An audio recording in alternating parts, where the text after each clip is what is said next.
انت عارفه انا معجبه بمين؟ حاسه ان هو كمان عينه هتطلع عليا. مين؟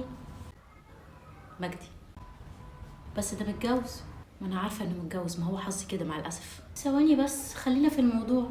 عرفتي منين ان هو عينه كانت هتطلع عليكي؟ هو ده كل همك يا بنتي؟ بقول لكم متجوز متجوز، انتوا فاهمين؟ في ايه مالك بتكلميني كده ليه؟ وانا ماله انه متجوز؟ هو انا اللي رحت جوزته؟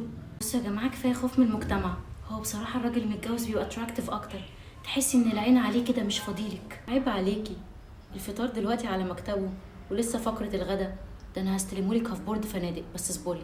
انا شايفه ان انت ما تبنيش سعادتك على تعاسه غيرك. ايوه يا حبيبتي، بس واحد زي مجدي ده لو كانت مراته مكفيه وماليه عينه، ما كانتش عينه هتطلع عليا في الرايحه والجايه كده. يا ستي حتى لو هو عينه فارغه، احنا مالنا؟ ما نشجعوش على ده. طب ما يبقى عينه فارغه، ما حقه بصراحه. واحد زي مجدي بشكله ومستواه ده بصراحه مش كفايه عليه واحده بس. بصي بصراحه جود بوينت، انا معاها في النقطه دي، بايدك.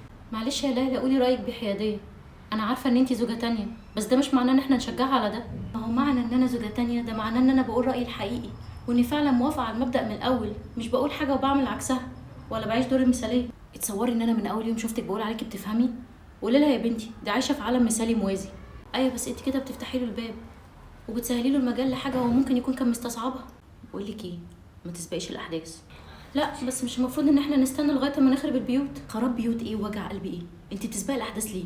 هو الراجل حتى لسه اتكلم معايا في حاجه؟ انت ازاي مقتنعه باللي هي بتقوله ده؟ اوبا، الفطار اشتغل. مجدي. مجدي. مجدي بتاعنا.